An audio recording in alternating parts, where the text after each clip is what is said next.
Kalau kita meninggal dunia, saat mana roh kita berada ke atas kubur tu, di atas dunia lagi tu, kita nampak anak-anak kita buat apa dia. Kita nampak isteri kita buat apa dia. Kita nampak orang yang berapa ramai yang datang, orang bagi salam dan sebagainya. Setelah mana kematian itu, mereka memandikan dan mengkafankan sementara dia melihat semua keadaan yang sedang berlaku tersebut. Ini nak sebutnya gambaran bagaimana akan berlaku pada seorang. Yang pertama akan berlaku yang disebut dimandikan dan dikafankan. Waktu mana mandi dan dikafankan, Ibnu Abi Ad-Dunya menuturkan riwayat daripada Bakr Ibnu Abdullah daripada Muzni Al-Muzni, dia berkata, pernah sampai kepadaku berita bahawa tidaklah seorang itu meninggal melainkan ruhnya berada dalam tangan malaikat maut. Siapa-siapa yang meninggal dunia, lepas dia menghadap depan Allah, kemudian turun balik, roh dia berada dalam genggaman malaikat maut. Mereka memandikan dan mengkafaninya. Orang-orang pun datang untuk mandikan jenazahnya dan mengkafankan jenazah dia tersebut, sementara dia melihat apa yang sedang dikerjakan oleh keluarganya. Sementara kita boleh tengok anak-anak kita buat apa dia. Kenapa anak kita tak mandikan jenazah kita? Kenapa isteri kita hanya mampu berpeluk tubuh ataupun sibuk melayan orang datang tanpa melihat keadaan yang dalam keadaan yang membaca doa untuk diri kita? Kenapa ni? Semua kita nampak keadaan-keadaan yang berlaku di kalangan keluarga kita. سنخوض معاركنا معهم وسنمضي جموعا نغدوهم ونعيد الحق المغتصب وبكل القوة ندفعهم وبكل القوة ندفعهم. السلام عليكم ورحمة الله تعالى وبركاته. Alhamdulillah Rabbil Alamin, wassalatu wassalamu ala ashrafil anbiya wal mursalin wa ala alihi wa sahbihi ajma'in. Subhanaka la ilma lana illa ma 'allamtana innaka antal alimul hakim. Rabbi shrah li sadri wa yassir li amri wahlul 'uqdatam min lisani yafqahu qawli. Rabbi yassir wa la tu'assir wa tammim bil khair. Qala Allah Ta'ala fi kitabil aziz ba'da a'udzu billahi minasyaitonir rajim. Bismillahirrahmanirrahim. Qul innal mauta alladhi tafirruna minhu fa innahu mulaqikum. Summa turadduna ila alimil ghaibi wasyahadah. Fayunabbi'ukum bima kuntum ta'malun. Katakanlah wahai Muhammad, kalau sekiranya ada di kalangan umat manusia ini yang hidupnya cuba melarikan diri daripada kematian, fa innahu mulaqikum, khabarkan pada mereka sesungguhnya kematian itu akan mendatanginya dan mendapatkannya. Setelah mana kamu mati, summa turadduna ila alimil ghaibi wasyahadah, kamu akan dipulangkan pada satu alam ghaib dan juga alam penyaksian. Fayunabbi'ukum bima kuntum ta'malun, di waktu itu akan didedahkan balik setiap amalan-amalan yang telah kamu kerjakan sepanjang kamu hidup di atas dunia dahulu. Para penonton dan sahabat-sahabat yang setia menunggu saat sebegini, pertamanya marilah sama-sama kita mengaturkan rasa syukur yang tak terhingga kita kepada Allah. Alhamdulillah di atas nikmat di mana Allah masih lagi memberi peluang untuk kita belajar terhadap perjalanan masa yang akan datang dalam hidup kita. Masa yang lepas menjadikan satu pengalaman dan juga menjadikan satu pengajaran perjalanan hidup kita. Tetapi untuk kita nak melalui pada masa yang akan datang, tentu ramai di kalangan kita buntu dan kita tak tahu apa yang akan berlaku pada masa yang akan datang nanti, kecuali datangnya Nabi Muhammad sallallahu alaihi wasallam dan Allah kurniakan pada kita Al-Quran Karim. Tatkala mana Allah mengurniakan pada kita Al-Quran Karim dan juga menganugerahkan kita pada kita Nabi Muhammad sallallahu alaihi wasallam, lalu kita faham bahawa di sebalik lepas mana kita ni menghadap yang disebut dengan kematian, kita akan dihidupkan lagi. Kita akan hidup di alam yang ketiga dipanggil alam barzah. Lepas pada itu kita akan panjang lagi perjalanan hidup kita. Kita akan bangun di padang mahsyar Allah Subhanahu wa taala. Bila kita bangun di padang mahsyar, kita belum lagi berakhir perjalanan hidup kita. Kita akan hidup lagi di alam yang disebut dengan alam sa'idun aw saqiyun, alam syurga ataupun alam neraka.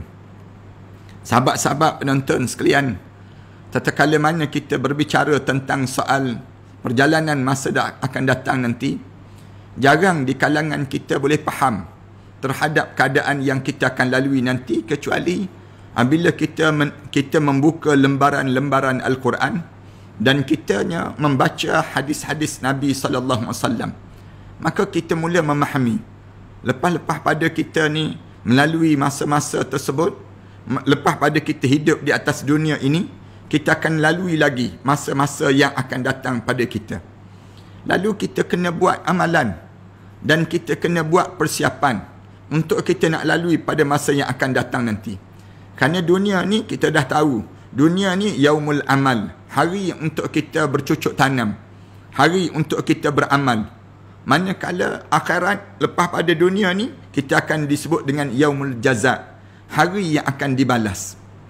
Cuma dalam hidup kita ni, ada masa yang sebelum kita dibalas, kita akan melalui masa yang disebut dengan saat-saat untuk kita nak dibalas oleh Allah. Masa tu dipanggil masa sakarat, masa sakaratul maut.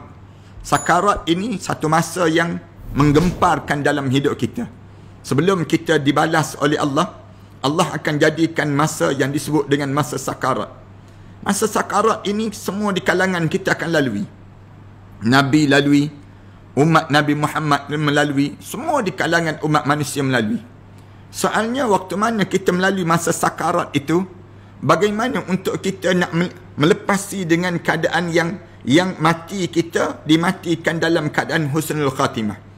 Yang ni kita telah bincang panjang sebelum daripada ni. Dan dia ada beberapa tanda-tanda orang yang dimatikan dalam keadaan husnul khatimah, dan ada tanda-tanda orang yang mati dalam keadaan su'ul khatimah. Masa tu telah berlalu, kita dah cerita malam-malam yang sebelum daripada ni. Malam ini kita akan bercerita tentang setelah mana roh kita keluar. Apabila roh kita keluar daripada jasad kita, melalui masa ini pula, masa yang kita sebelum kita masuk dalam kubur. Masa ini, masa kita akan dimandikan, kita akan dikapankan, kita diusungkan, kemudian pada masa yang sama kita dikuburkan di dalam kubur. Masa-masa begini menjadi masa-masa yang perlu kita faham bagaimana keadaan itu dan macam mana kita nak corakkan masa itu di saat mana kita masih lagi belum sampai di masa yang demikian. Malam ini para hadirin sekalian, kalau kita baca dalam hadis yang diriwayatkan oleh Abu Sa'id Al-Khudri, menuturkan bahawa Nabi SAW pernah bersabda, Rasulullah SAW pernah bersabda, sesungguhnya seorang mayat itu, dia mengetahui orang yang memandikannya. Setiap mayat, bila seorang yang memandikan jenazah seorang ini sendiri, semua mayat-mayat tersebut akan tahu siapa yang mandikan jenazahnya dan bagaimana keadaan jenazah dia. Dia boleh nampak keadaan jenazahnya. Yang membawanya, Rasulullah sebut, yang membawanya untuk dimandikan, untuk diusung lepas pada dimandikan tersebut, mayat itu akan tahu siapa yang akan mengkafankannya dan siapa yang akan memasukkannya ke dalam lubang kubur itu. Rasulullah SAW sebut dalam hadis yang diriwayatkan oleh Ahmad At-Tabrani, Ibnu Abi Ad-Dunya Al-Marwazi dan Ibnu Mundah yang menceritakan tentang bagaimana Rasulullah SAW cerita lepas pada roh kita ni keluar daripada jasad kita. Semalam kita cerita demikian, bila roh ni keluar daripada jasad kita, maka di waktu tersebut kita mula naik. Kemudian dalam masa yang sama kita akan menghadap di hadapan Allah dan ditentukan sama ada di kalangan ahli syurga illiyin ataupun dihumban ke dalam neraka, na'udzubillah min dzalik, di kalangan ahli sijjin. Dipanggil demikian. Dua kelompok ni sedang berlaku. Bila turun saja jenazah roh kita ni, bila turun saja berdiri di hujung kepala masing-masing, mula nampak siapa yang datang nak mandikan jenazah kita. Kita akan rasa saat mana orang kapan jenazah kita. Kita akan bicarakan tajuk ini pada malam ini. Dan bagaimana keadaan waktu mana orang nak masukkan jenazah kita ke dalam liang lahat itu. Ibnu Abi Ad-Dunya menuturkan riwayat daripada Mujahid bahawa jika seorang meninggal, malaikat yang mencabut nyawanya tidak ada satu pun melainkan dia melihat seketika, melihatnya ketika dimandikan dan dibawa ke kuburannya. Bila seorang tersebut mula meninggal dunia, malaikat ini akan berdiri berdiri melihat ni siapa yang mandikan jenazah dia, siapa yang datang untuk menziarahi jenazahnya. Kita boleh nampak siapa yang datang buka muka kita. Kita boleh nampak siapa yang cium muka kita. Kita boleh nampak anak-anak kita sedang buat apa dia dalam rumah kita. Kita nampak semua keadaan yang sedang berlaku di sisi jenazah kita ni, bagaimana dan rupa mana yang akan kita lalui sebentar lagi. Rasulullah cerita demikian, sehingga kan nampak ni sampai ke mana? Dibawa sampai ke kubur. Digambarkan demikian. Sementara Ibnu Syaibah menuturkan riwayat daripada Abdul Rahman Ibnu Abi Layla menyebut bahawa roh itu berada di tangan malaikat. Bila dicabut saja roh kita keluar daripada mata kita, berada dalam genggaman malaikat. Dia berjalan bersamanya. Jalan bersama dengan malaikat.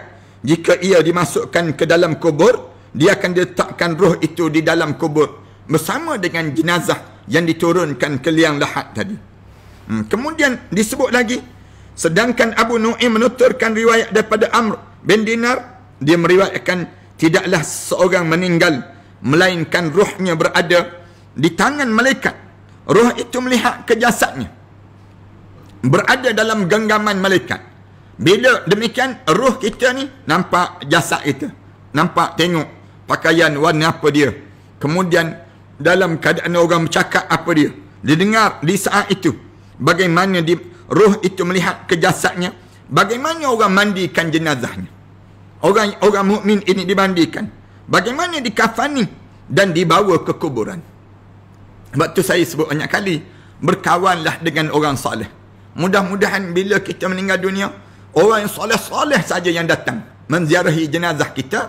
Di saat mana kita datang, orang-orang soleh ni tentu dia akan baca doa, tentu malaikat akan aminkan setiap apa yang dikatakan oleh orang soleh tadi. Dia akan jadi demikian. Selanjutnya dikatakan kepadanya, sedangkan dia berada di atas pembaringan, di waktu mana dia tengok dalam keadaan itu, dia nampak semua orang yang bercakap tentang diri dia, dia dengar.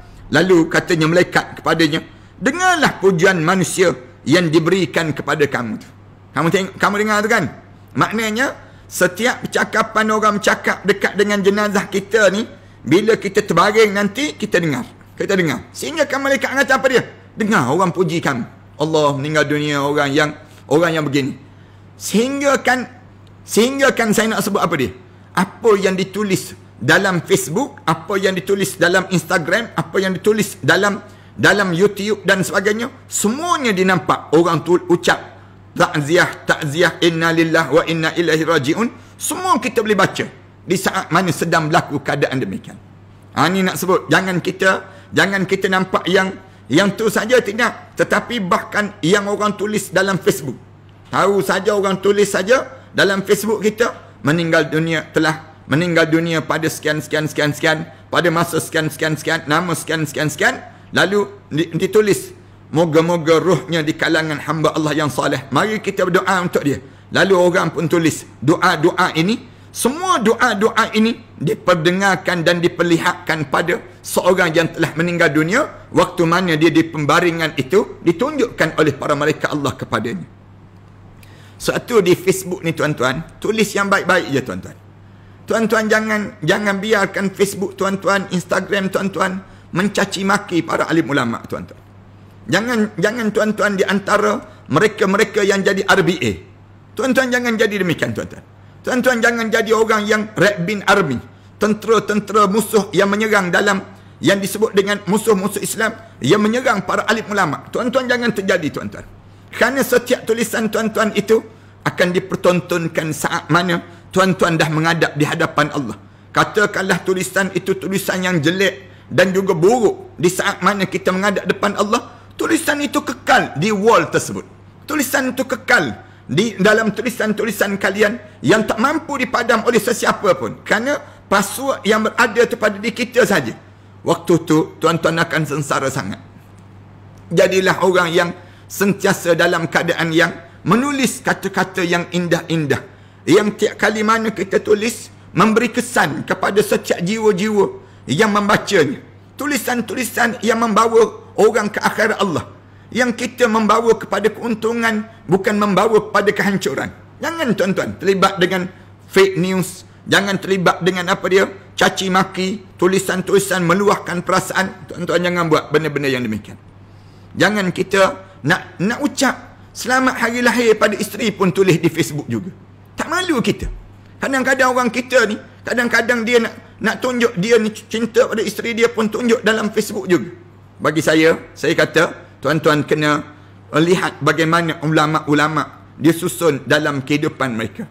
Bagaimana cara yang sewajarnya di kalangan kita. Saya minta maaf, nak sebut kadang-kadang ambil gambar berpeluk dengan isteri, post dalam Facebook. Kadang-kadang kita ambil gambar dengan isteri, pasangan suami isteri, kemudian kita post keadaan yang demikian. Allahu Akbar. Malu tuan-tuan. Biar kita ada adab, biar kita ada akhlak dalam kita perkara-perkara demikian. Kerana kita kena pastikan bila kita mati nanti, segala apa yang kita letak ini, dia akan ditonton dan ditunjukkan di hadapan Allah Subhanahu Wa Taala, dan kita nampak balik. Termasuk pujian manusia. Bila manusia memuji seseorang tersebut, puji dia pada diri kita. Kita terbaring. Lalu malaikat kata apa dia? Dengar tu, dengar orang sedang memuji pada diri kamu. Kamu sedang berbuat benda-benda yang baik dalam hidup kamu. Orang puji pada diri kamu dengan kebaikan-kebaikan yang kamu lakukan. Saya lebih suka tuan-tuan yang terlibat dengan Facebook ke, dengan Instagram ke, dengan sebagainya ni, yang ada ni, jadikan alat tempat ini merupakan medan dakwah, ataupun medan perniagaan, ataupun medan-medan yang kita boleh gunakan selain daripada menceritakan dan menggambarkan keadaan keluarga kita yang menyebabkan kita rasa segan dan malu. Tak payahlah tunjuk gambar-gambar yang tak baik di kalangan kita. Ni kita post gambar. Gambar kadang-kadang kita tunjuk gambar sekian pada pasangan, pada orang ramai. Orang pun tulis cia. Kita pun tulis hi. Kita tulis.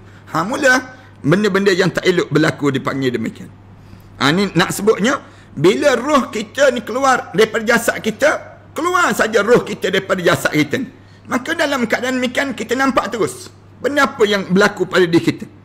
Masih daripada Amr bin Dinar, Abu Ubaid ad-Dunya mengatakan, tidaklah seseorang meninggal dunia melainkan dia mengetahui apa yang terjadi pada keluarganya. Kalau kita meninggal dunia, saat mana roh kita berada ke atas kubur tu, di atas dunia lagi tu, kita nampak anak-anak kita buat apa dia. Kita nampak isteri kita buat apa dia. Kita nampak orang yang berapa ramai yang datang, orang bagi salam dan sebagainya. Setelah mana kematian itu, mereka memandikan dan mengkapankan, sementara dia melihat semua keadaan yang sedang berlaku tersebut. Ini nak sebutnya gambaran bagaimana akan berlaku pada seorang. Yang pertama akan berlaku yang disebut dimandikan dan dikapankan. Waktu mana mandi dan dikapankan, Ibnu Abi ad-Dunya menuturkan riwayat daripada Bakr Ibnu Abdullah daripada Muzni Al-Muzni, dia berkata, pernah sampai kepadaku berita bahawa tidaklah seorang itu meninggal melainkan rohnya berada dalam tangan malaikat maut. Siapa-siapa yang meninggal dunia, lepas dia menghadap depan Allah, kemudian turun balik, roh dia berada dalam genggaman malaikat maut. Mereka memandikan dan mengkafaninya. Orang-orang pun datang untuk mandikan jenazahnya dan mengkafankan jenazah dia tersebut, sementara dia melihat apa yang sedang dikerjakan oleh keluarganya. Sementara kita boleh tengok anak-anak kita buat apa dia. Kenapa anak kita tak mandikan jenazah kita? Kenapa isteri kita hanya mampu berpeluk tubuh ataupun sibuk melayan orang datang tanpa melihat keadaan yang, dalam keadaan yang membaca doa untuk diri kita? Kenapa ni? Semua kita nampak keadaan-keadaan yang berlaku di kalangan keluarga kita. Seandainya sahaja dia mampu berbicara, nescaya dia akan melarang mereka meratap dan juga berteriak.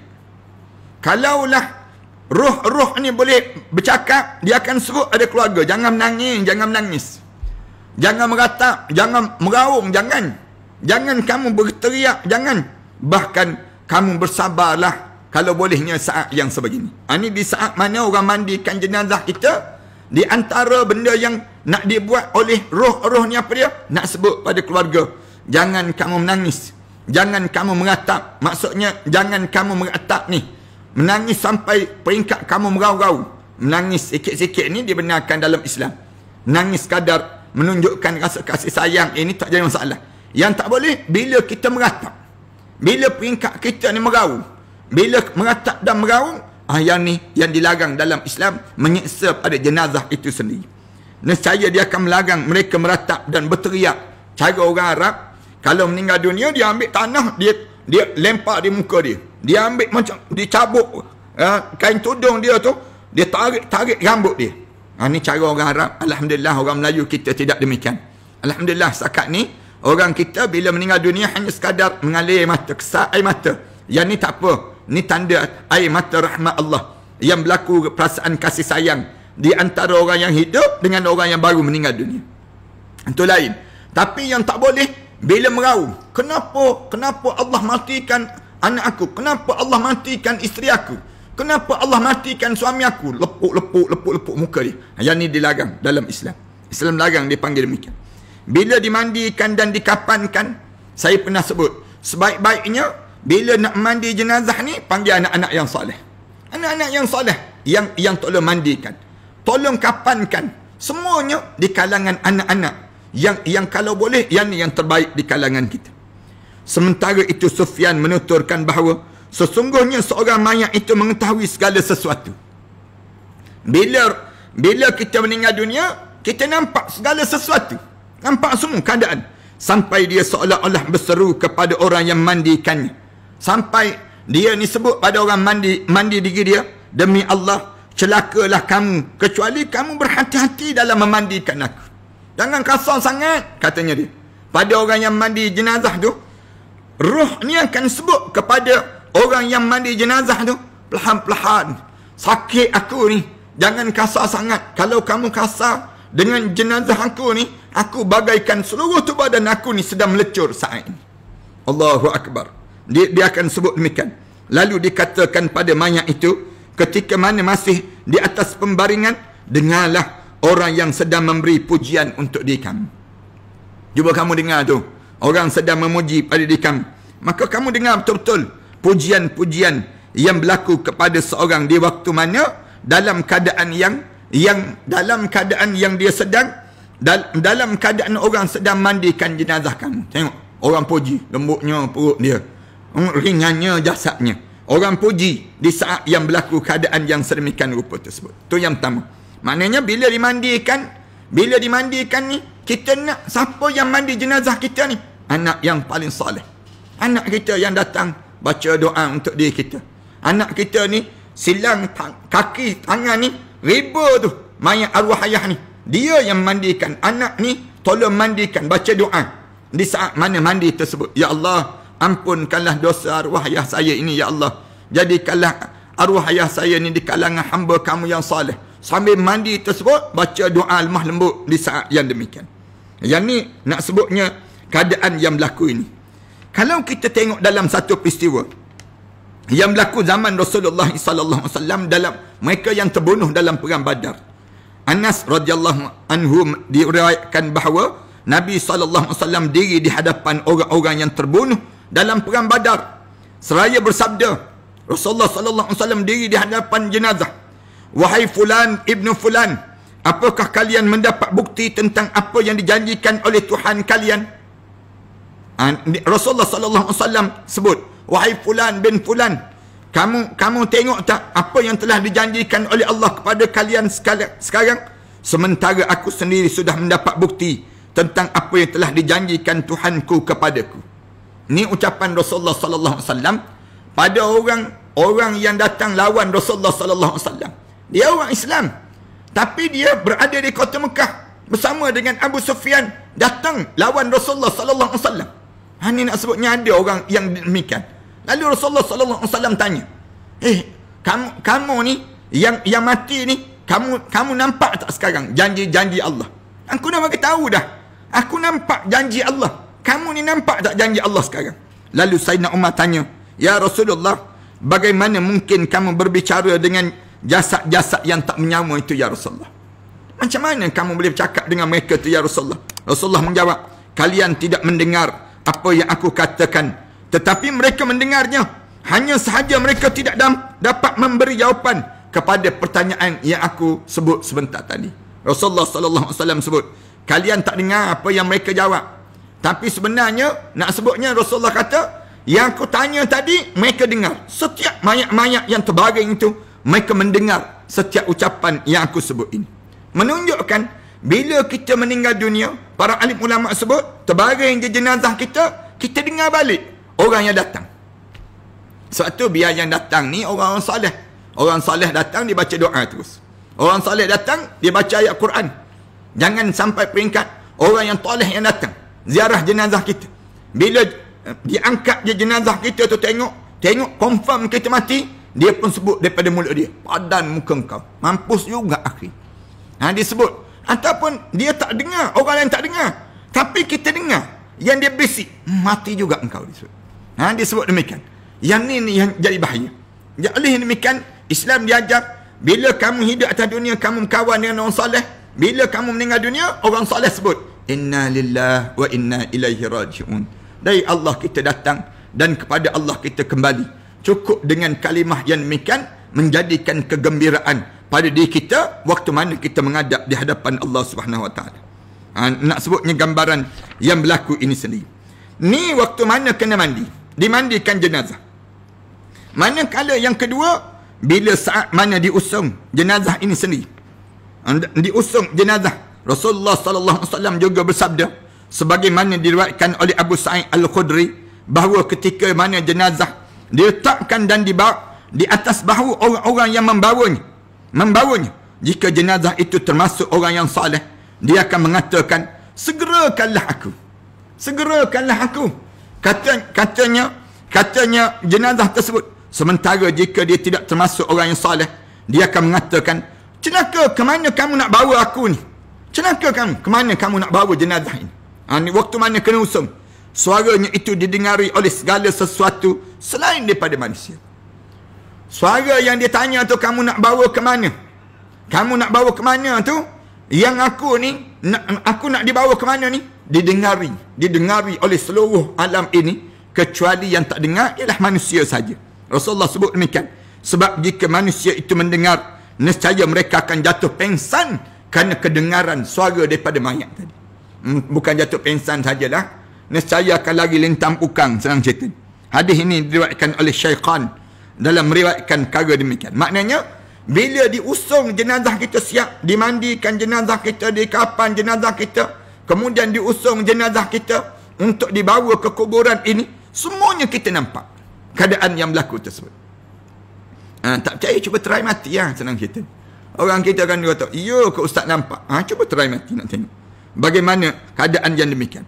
Daripada Abu Hurairah diriwayatkan bahawa Rasulullah bersabda, segerakanlah kuburkan jenazah itu, sebab jika dia seorang yang saleh, Rasulullah sebut, yang demikian itu merupakan satu kebaikan yang kamu telah persembahkan kepadanya. Rasulullah pesan, bila meninggal dunia, Rasulullah kata, cepat-cepat hantar ke kubur. Meninggal dunia seorang ini, kalau dia seorang tersebut yang baik, maka kamu telah tunjukkan kebaikan untuk dia. Maknanya, kamu mempercepatkan kebaikan itu dapat untuk diri dia. Sementara jika dia bukan orang yang saleh, yang demikian itu merupakan keburukan yang kalian letakkan di leher kalian. Kalau sekiranya dia ni orang yang jahat, kalian cepat mengkuburkan jenazah dia, memberi keuntungan pada kalian. Kalian bila masuk saja orang dalam kubur tu, selesailah masalah kalian. Maknanya, kalau kalian melambatkan, lagi beramat, lagi berat bumi ni dengan jahat yang dia lakukan sebelum daripada ini. Oleh demikian, Islam ajar apa dia? Cepatkan usung jenazah ni. Sebab tu kadang-kadang kita tengok jenazah ni kan, waktu mana kena usung tersebut, laju je usungan. Dan siapa yang terbaik mengusung jenazah ni? Di kalangan anak-anak yang soleh. Anak-anak, kalian usung jenazah arwah ayah kalian. Kalian usung jenazah arwah ibu kalian. Jangan biarkan orang lain mengusung. Kerana pahala usung jenazah ni, pahala yang banyak yang kalian akan dapat. Waktu mana kita kecil-kecil dahulu, siapa yang dukung kita? Membesar kita. Sakit belakang-belakang ibu kita. Sampai tulang-tulang dia ni jadi lonlai. Kerana apa dia? Kerana, nak sebutnya, kerana mengusung kita. Waktu mana kita kecil, sampai usia 3 tahun, usia 4 tahun, kadang-kadang masih lagi atas dukungan. Waktu mana dia meninggal dunia sekejap, kalian suruh dia naik van jenazah, kalian letak atas van jenazah kereta kalian, kereta yang mewah kalian miliki tersebut, kereta-kereta kenderaan yang kalian ada. Kenapa kalian tak boleh usung jenazah arwah ayah, jenazah arwah ibu kalian? Allahu Akbar. Memang orang kita ni, dia tak nampak nilai mak dan ayah dalam hidup dia, sehingga kan waktu mana, saat mana diusung ini, kita kena faham waktu mana diusung ini pahala yang besar ya Allah jadikan pada mereka yang mengusung jenazah yang meninggal dunia ini sendiri. Nah, gambaran yang kedua, dalam hadis yang lain, menurut Umar Al-Khattab radhiyallahu anhu, Rasulullah pernah bersabda, tidaklah suatu jenazah diletakkan di atas pembaringan. Mana-mana jenazah yang diletakkan di tempat pembaringan lalu dilangkahi 3 kali, melainkan dia akan mengucapkan sesuatu dengan ucapan yang didengari oleh siapa yang dikendaki oleh Allah, kecuali oleh manusia dan juga jin saja. Bila letak saja jenazah di atas pembaringan, orang bergerak 3 langkah je, dengar terus suara dia mengucapkan, saudara-saudaraku, para pengusung jenazah tersebut. Orang roh ni akan bercakap. Dia akan sebut, wahai pengusung jenazah. Dia akan sebut demikian, janganlah kalian terpedaya oleh dunia sebagaimana dia telah memperdayakan aku. Dia sebut demikian. Pengusung jenazah, dia kata, kamu usung jenazah aku kan? Kamu usung jenazah aku kan? Kenapa dia? Kerana kamu hidup kan? Aku dah meninggal dunia. Kamu jangan terpedaya macam aku terpedaya. Jangan terpedaya dalam hidup ni. Jangan pula kalian dipermainkan oleh zaman sebagaimana dia telah mempermainkan aku. Jangan kamu diperdayakan oleh masa. Kamu rasa kamu tak mati, umur kamu baru 40 tahun, umur kamu baru 44 tahun, kamu tak rasa kamu mati. Ni aku ni muda lagi ni mati ni, muda lagi ni mati ni. Jangan kamu terpedaya sebagaimana telah terpedayanya aku, yang aku diperdayakan oleh masa ini. Aku telah meninggalkan warisan kepada ahli warisku. Kamu tengok, harta-harta aku tertinggal di atas dunia. Sementara Ad-Dayyan, salah satu nama Allah, memusuhi dan menghisapku, sedangkan Allah membenci dan akan menghisap aku. Sedangkan kalian membiarkan dan meninggalkan diri aku sebentar lagi. Bila aku masuk dalam kubur, sekejap lagi kalian akan meninggalkan aku dan membiarkan aku dalam kuburan bersendirian. Sedangkan aku sendiri dalam keadaan keseorangan di hadapan Allah Subhanahu wa taala. Allahu Akbar. Tu waktu mana diusung. Waktu mana yang ketiga dalam hidup kita, waktu mana kita mula dikebumikan. Waktu yang ketiga dalam hidup kita ni, waktu mana dikebumikan. Huzaifah mengatakan, roh itu berada di tangan malaikat, sementara jasad itu pasti akan dimandikan. Bila roh dalam tangan malaikat, jasad itu dimandikan, sedang dimandikan. Sesungguhnya malaikat akan berjalan bersamanya menuju ke kuburan. Malaikat akan turut serta untuk menuju ke kuburan. Jika tanah kuburnya itu sudah diratakan, dia akan masuk ke dalamnya kembali.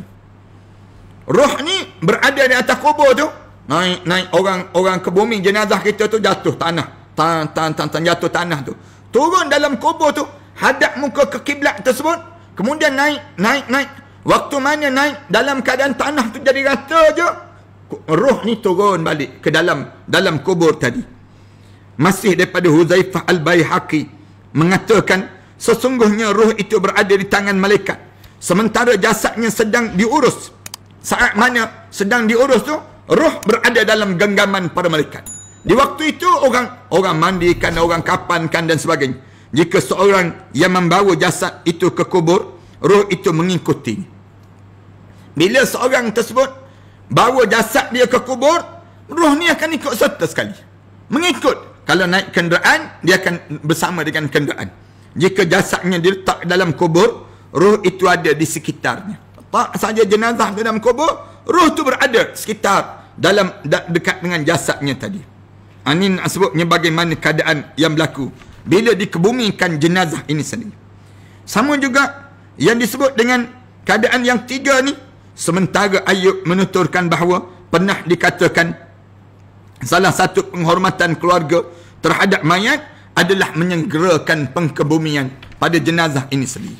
Ini keadaan yang akan berlaku di saat mana berada dalam dikebumikan jenazah ini. Kemudian yang keempat, apabila dalam keadaan yang mula dikuburkan dalam kuburan ini. Dalam Az-Zuhdi, Imam Ahmad menuturkan riwayat daripada Ummu Ad-Darda bahawa jika seorang mayat itu diletakkan di atas pembaringannya, dia akan berseru, "Wahai keluargaku, jiranku, pengusung jenazahku, jangan sampai dunia itu memperdayakan kalian." Ni orang dalam kubur. Bila dah letak dia jenazah dia dalam kubur, dia akan panggil terus, "Wahai anakku, wahai keluargaku, wahai jiran aku, wahai pengusung jenazah, jangan sampai dunia menjadi memperdayakan kalian. Kalian hidup atas dunia terpedaya dengan dunia. Janganlah kamu diperdayakan dengan dunia sebagaimana dia telah memperdayakan aku. Sebagaimana dia telah memperdayakan aku. Jangan sampai pula dunia itu mempermainkan kalian sebagaimana dia telah mempermainkan aku. Sesungguhnya keluargaku tidak menanggung suatu pun daripada diri aku saat ini. Aku akan mula berhadapan di hadapan Rabbul Jalil untuk menjawab setiap pertanyaan-pertanyaan yang dilakukan sepanjang hidup di atas dunia." Ni saya sebut tentang keadaan yang berlaku ini, tuan-tuan. Tuan-tuan yang berada pada malam yang baik ini, mari kita sama-sama untuk kita memikir dan merenung perjalanan kita saat mana kita akan dihadapkan di hadapan Allah. Sementara pada saat yang 2-3 hari yang mendatang ini, kita akan belajar tentang bagaimana langit dan bumi menangisi kematian seorang mukmin. Kita akan cerita tentang demikian, dan juga ucapan para malaikat pengiring jenazah. Di saat mana diiring saja jenazah, maka di sana ada ucapan malaikat yang sedang bercakap dengan jenazah yang sedang diiring dan dibawa ke kuburan itu, insya-Allah. Mudah-mudahan Allah panjangkan lagi umur kita dalam membicarakan tajuk-tajuk sebegini. InsyaAllah dalam tempoh PKP ini, saya cuba untuk membincangkan tajuk-tajuk sebegini.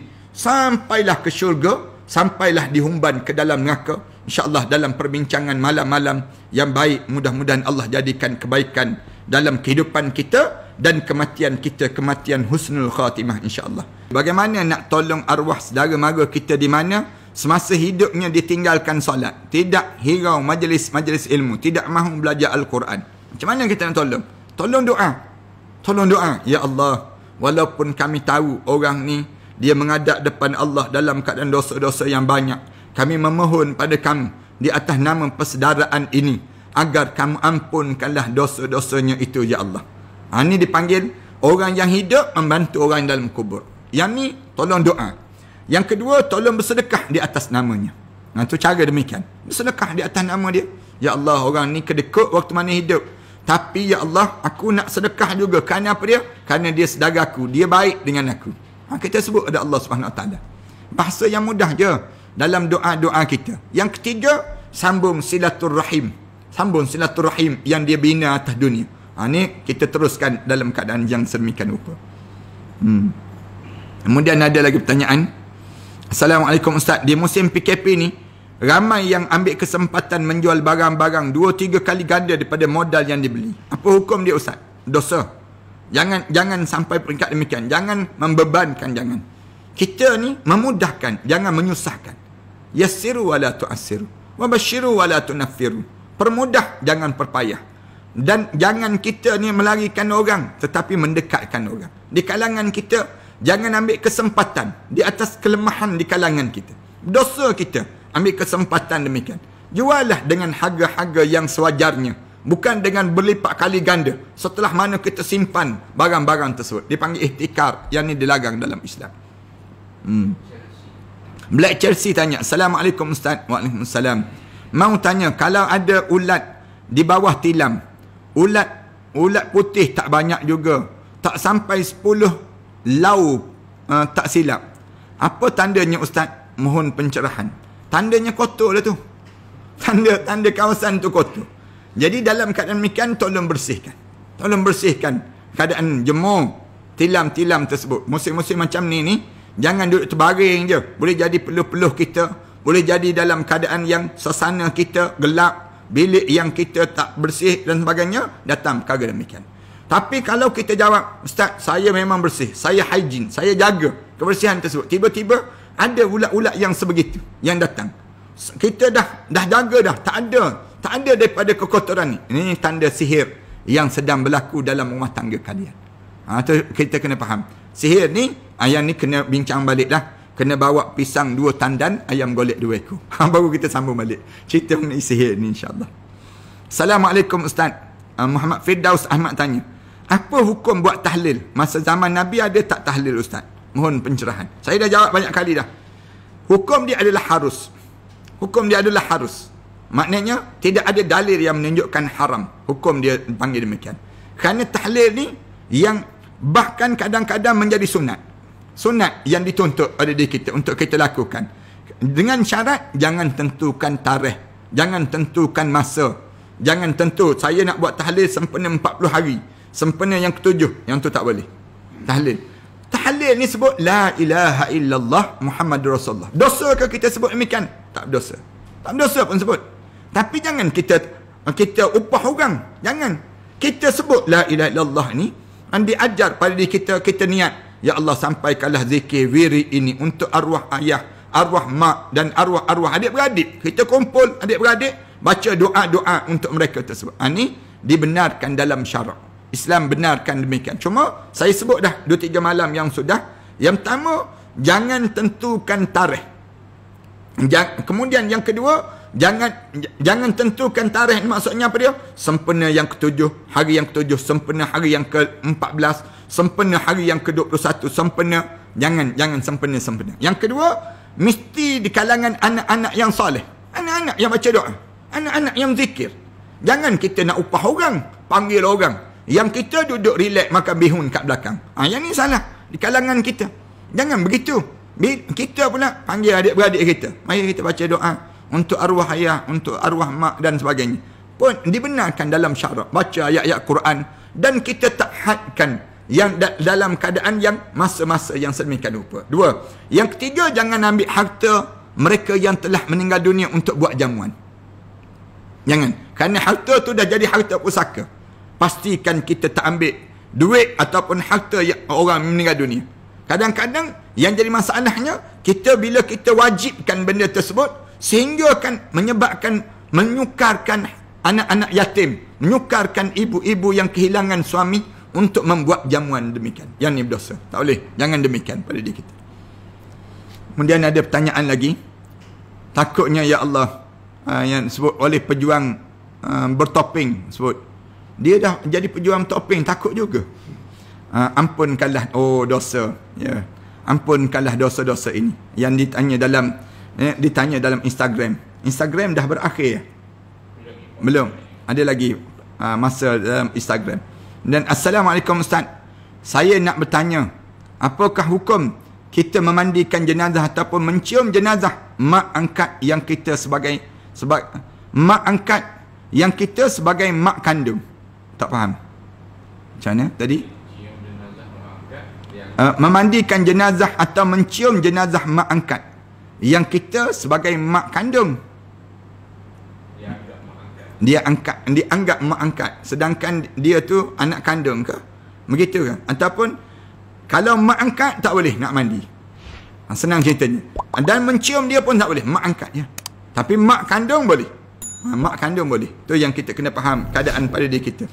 Faris Usaini, Ustaz, betul ke saya tengok dalam FB ada saintis Amerika yang mengatakan virus corona tidak aktif sewaktu diperdengarkan azan. Allahu Akbar, Allahu Akbar, Allahu Akbar.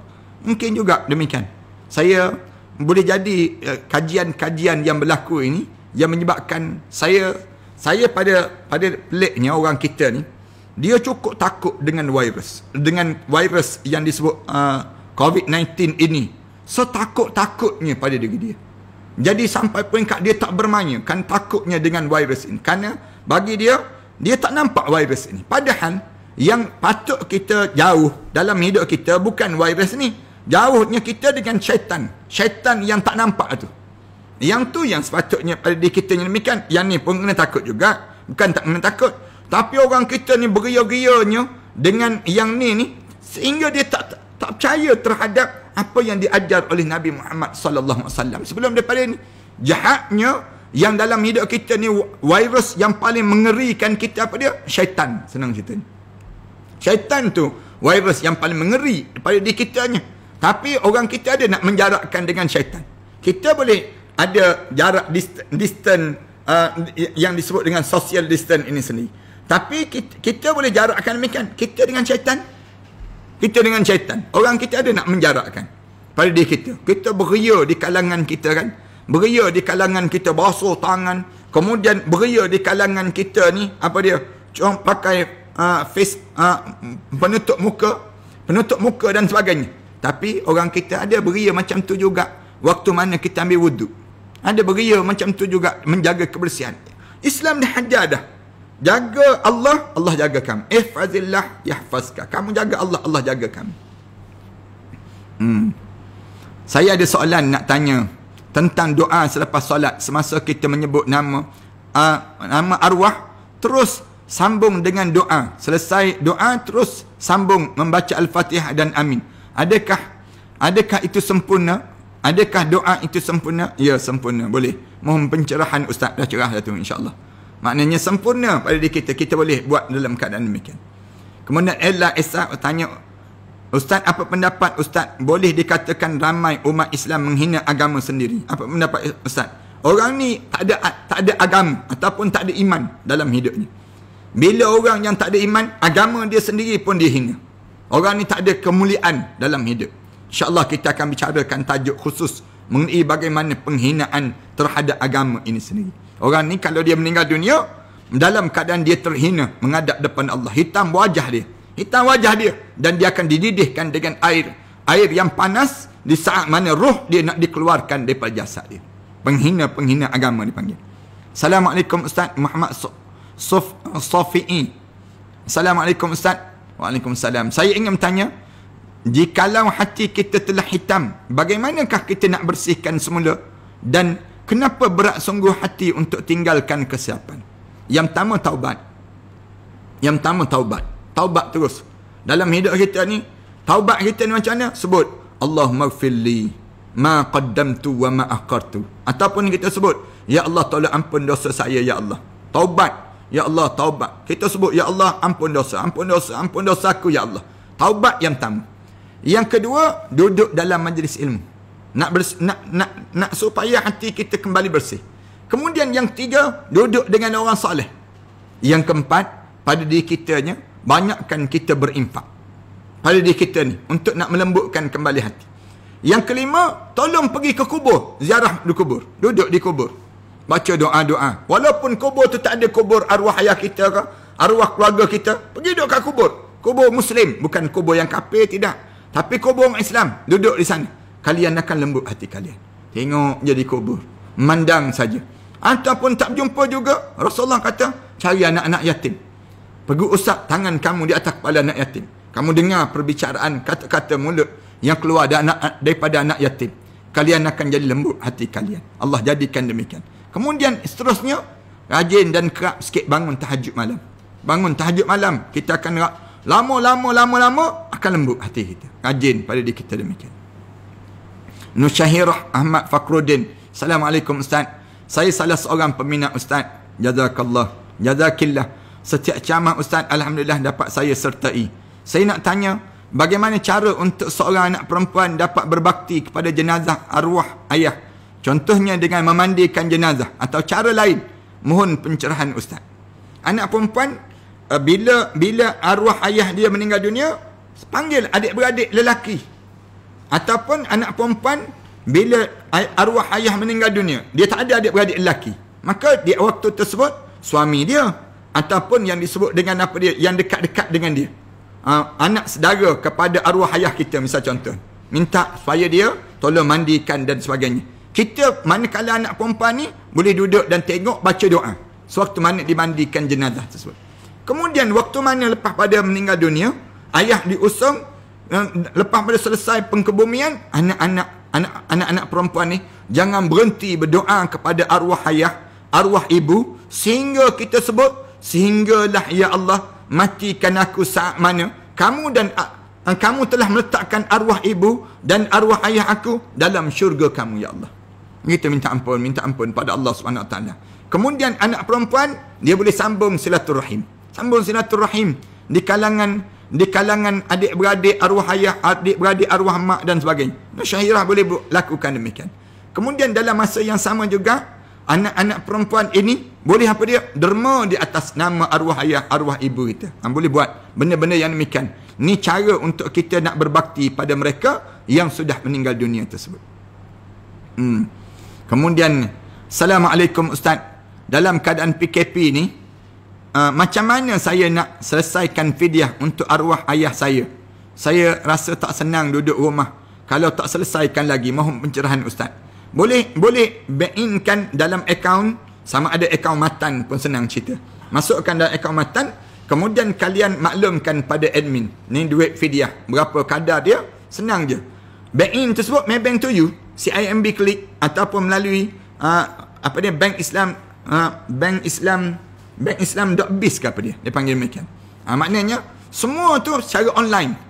Ini lebih terbaik dalam pada diri kita. Zaman-zaman kita ni, kita boleh gunakan kaedah-kaedah yang demikian.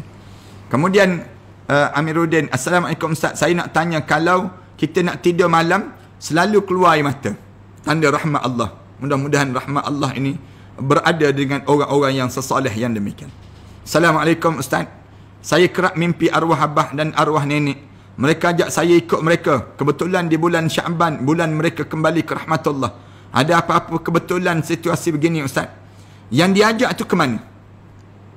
Kalau diajak tu tempat yang indah, suasana yang indah, maka kita jawab, ya, saya nak keadaan yang demikian. Tapi kalau diajak entah ke mana-mana, jangan ikut. Takut syaitan yang sedang mengganggu dalam mimpi-mimpi kita, bangun keesokan hari, derma untuk arwah ayah, derma untuk arwah nenek, baca doa untuk mereka agar mereka mendapatkan ganjaran yang baik daripada Allah Subhanahu Wa Taala, hasil daripada doa kita membetulkan kembali jalan hidup yang di hadapan itu, yang mereka lalui di hadapan kita ni sendiri. Kemudian tanya lagi, saya suka mendengar ceramah Ustaz daripada DK Hasiah. Alhamdulillah, moga-moga Allah rahmati kita semua. Kemudian Segamat, Prince City Segamat, Amy City pula. Assalamualaikum Ustaz. Tuan Ustaz yang mulia, soalan, adakah menjadi manusia paling sombong bila azan berkumandang tapi buat-buat tak peduli, tak segera ke masjid dan solat? Kesannya semasa nazak bagaimana? Banyak. Kalau kita tak peduli terhadap azan dan tak peduli terhadap panggilan Allah, itu menunjukkan kesombongan hiduplah, ataupun kelekaan dalam kehidupan, ataupun pada diri kita ni, kitanya dalam keadaan yang kita tak nampak akhirat Allah. Bila mengikut alim ulama diajar, kalau kita ni dekat nak mati, Allah ambil timah dan juga besi timah tu dijeyus ke dalam telinga tersebut, kemudian sehingga mendidih telinga dia, tersumbat di saat itu kesakitan yang amat sangat yang akan dilalui padanya. Jadi kita ni jangan buat tak peduli pada dengar azan dan sebagainya. Jangan kita berpaling daripada peringatan Allah. Wa man a'rada an zikri fa inna lahu ma'isyatan danka. Siapa yang berpaling daripada peringatan Allah, Allah sediakan kehidupan yang sempit dalam hidupnya. Wa nahsyuruhu yaumal qiyamati a'ma. Di akhirat nanti Allah bangkitkan dia dalam keadaan buta. Dalam keadaan dia buta. Ulama-ulama kata siapa ni? Orang yang dibaca ayat Quran kemudian dia paling. Orang yang didengar azan tapi dia paling, tak nak dengar azan sebut. Lalu dia sibuk tanya, qala rabbi lima hasyartani a'ma. Wahai Tuhanku, kenapa kamu bangkitkan aku di akhirat ni dalam keadaan buta?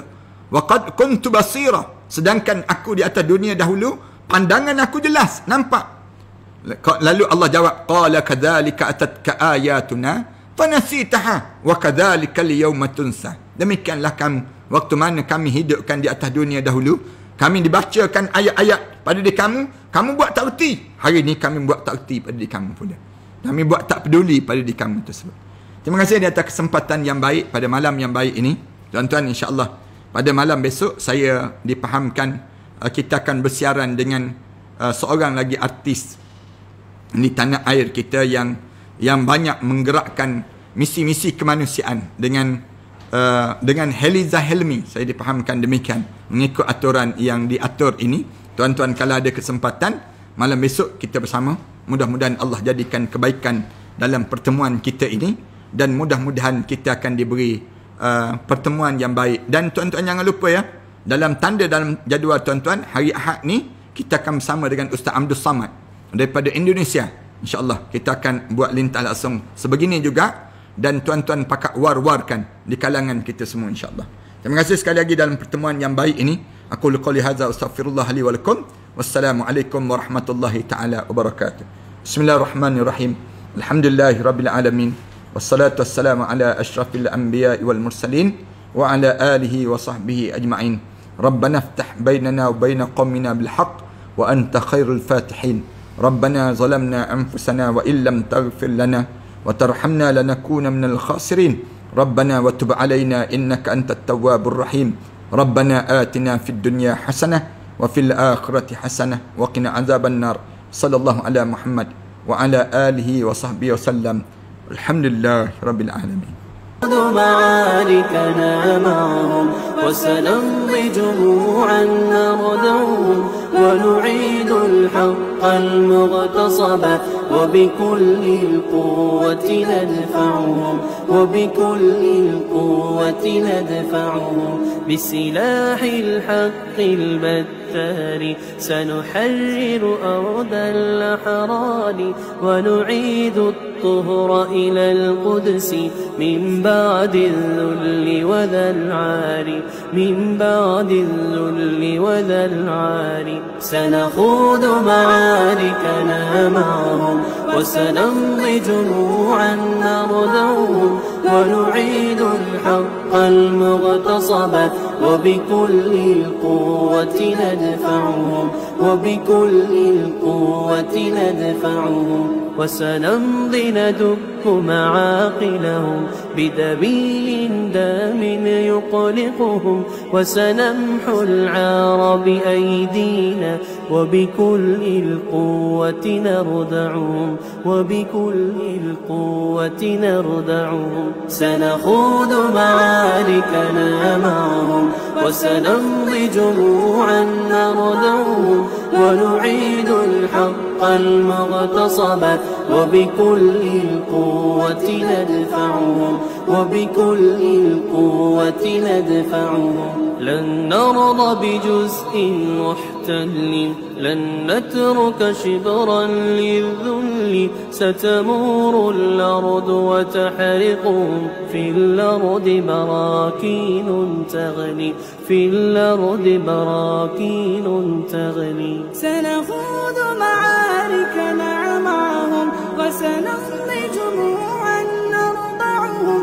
ونعيد الحق المغتصب وبكل القوة ندفعهم وبكل القوة ندفعهم سنخوض معاركنا معهم وسنمضي جموعا نردوهم ونعيد الحق المغتصب وبكل القوة ندفعهم وبكل القوة ندفعهم سنخوض معاركنا معهم وسنمضي جموعا نردوهم ونعيد الحق المغتصب وبكل القوة ندفعهم وبكل القوة ندفعهم